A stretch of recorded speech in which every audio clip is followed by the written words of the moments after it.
안녕하세요. 투자의 감 네이버증권의 저자 알렉스 강입니다. 먼저 지난주 영상을 되돌아보면 외국인이 많이 매수했던 종목 가운데 흐름이 괜찮은 종목 3개를 말씀드렸습니다.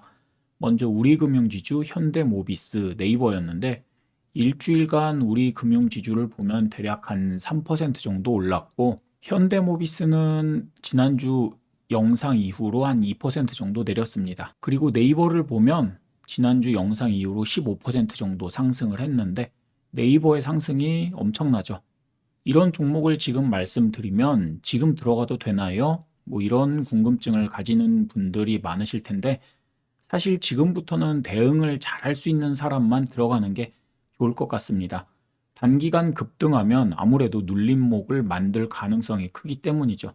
사실 주가 미래는 아무도 예측할 수 없기 때문에 지금 추세만 보면서 분할 매수로 접근하시던지 아니면 다음 눌림목에서 접근하시던지 여러 가지 대응 방법이 필요한 상황입니다. 오늘 증시를 보면 굉장히 이제 안 좋죠. 분위기가 안 좋습니다. 하락하는 종목이 훨씬 더 많죠. 그러면 지금 어떤 종목들이 좋을까를 지난주처럼 외국인이 많이 매수한 종목을 토대로 살펴보겠습니다. 기관 외국인 연속 매매 현황에서 일주일 전부터 오늘까지 외국인이 많이 매수한 종목을 보면 먼저 코스피에서는 네이버가 1등이고 그 다음 카카오가 2등입니다.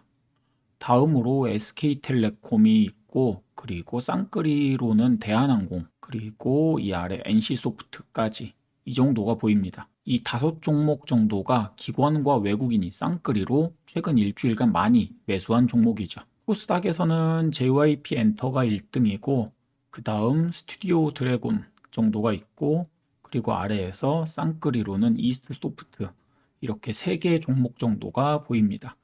그래서 지금부터 코스피 종목 네이버부터 하나하나 차근차근 살펴보겠습니다. 네이버를 먼저 보면 추세가 굉장히 좋아 보입니다.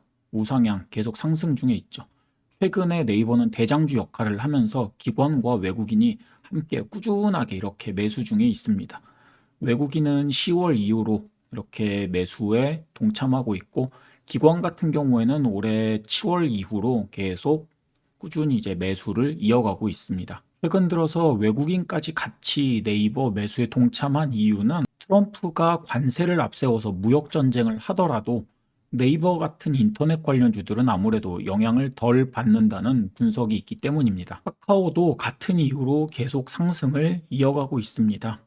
최근 11월 13일 정도 이후로 이렇게 상승을 한 걸 알 수가 있죠. 하지만 네이버는 실적 전망이 괜찮게 나오는 상황에서 바닥을 찍고 반등했다라는 이런 분석이 가능한데 네이버의 올해 3분기 영업이익은 전년 동기 대비해서 38%나 급증한 데 반해 카카오의 3분기 영업이익은 전년 동기 대비 5%밖에 상승하지 못했습니다. 그리고 매출은 오히려 4%가 줄어들기도 했습니다. 그렇기 때문에 카카오의 반등은 조금 불안한 상황으로 보입니다. SK텔레콤은 9월에서 11월까지 이렇게 횡보를 계속 하다가 최근 일주일간 이렇게 반짝 급등한 걸 볼 수 있습니다. 지난주에 기관 외국인이 같이 매수를 하면서 반짝 상승했는데 지금은 요 며칠간 이제 살짝 이렇게 조정을 보이고 있습니다. 그렇게 뭐 썩 매력적으로 보이지는 않습니다. 대한항공을 보면 기관이랑 외국인이 지난 8월 이후로 이렇게 꾸준히 매수를 이어가는 걸 볼 수 있습니다. 그래서 8월 저점 19,400원에서 지금은 25,000원이 넘어간 상황이죠. 다만 중간중간 20일 이동평균선의 눌림목을 이렇게 만들어 가면서 상승 중이라 지금처럼 반짝 상승한 상황에서 다음 눌림목을 기다렸다가 천천히 매수하는 게 좋을 것 같습니다. 대한항공은 아시아나항공과 합병 이후 국내 저비용 항공사에 대한 경쟁력이 커질 것으로 기대하고 있기 때문에 장기적으로는 이 부분에서 이익이 커질 거라는 분석이 많이 있습니다. 여기에 더해서 최근에 유가가 계속 하락하고 있습니다.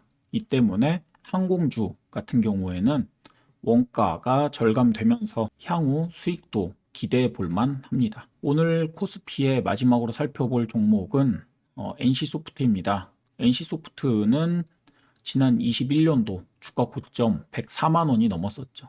이때부터 계속 하락을 해서 24년도 최저점 15만 6,900원을 찍고 반등해서 지금은 24만 원 정도입니다. 최근 1년간 주가를 확대해서 보면 NC소프트는 60일 이동평균선의 지지를 받으면서 이렇게 완만하게 우상향을 만들어 가고 있습니다. 기관은 7월 이후로 들어오기 시작했고 외국인은 11월에 이렇게 반짝 들어오면서 최근 상승을 같이 함께 만들어 가고 있습니다.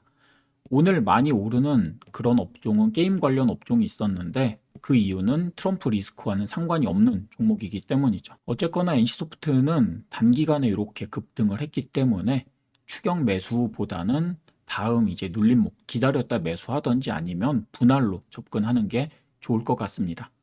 아무튼 대응을 잘 해야 되는 종목이죠. 최근 NC소프트는 신작 게임 출시를 앞두고 있는데 리니지에만 매달리다가 뭔가 변화를 하려는 모습으로 보입니다.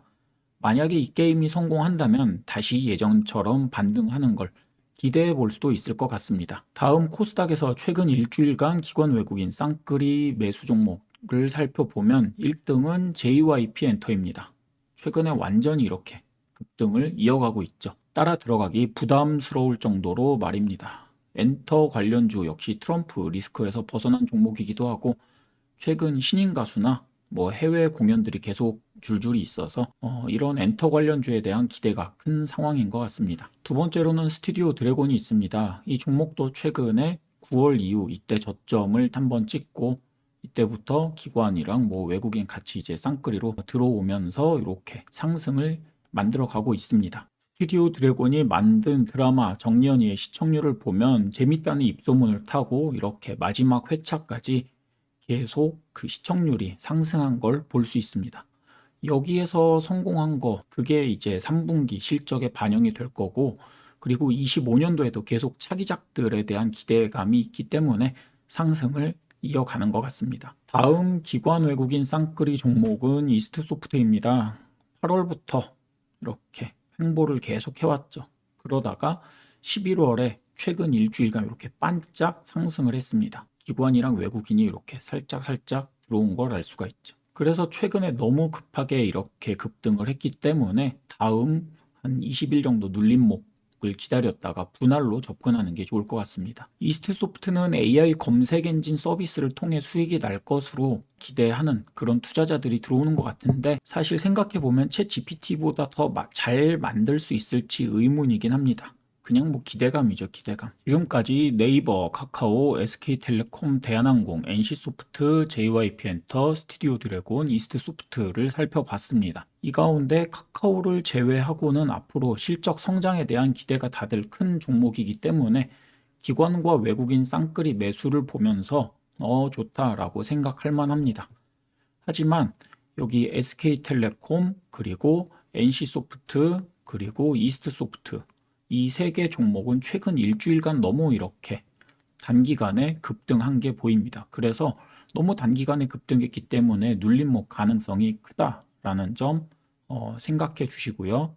그래서 네이버, 대한항공, JYP엔터, 스튜디오 드래곤 이 정도 4개 종목 정도가 최근에 이렇게 상승을 이제 꾸준하게 이어가고 있고 기관 외국인 쌍끌이가 들어오면서 실적 전망도 기대할 만하기 때문에 요게 상대적으로는 더 좋아 보이긴 합니다. 다만 언제든 시장 상황에 따라 상승 추세가 꺾일 수도 있고요. 그리고 지금까지 보이지 않았던 새로운 눌림목이 다시 나올 수도 있기 때문에 이런 걸 잘 보면서 분할 매수나 장기 투자로 접근하는 게 좋을 것 같습니다. 외국인들이 국내 주식을 엄청나게 매도하고 있는 상황입니다. 언제가 바닥일지도 모르는 상황이죠.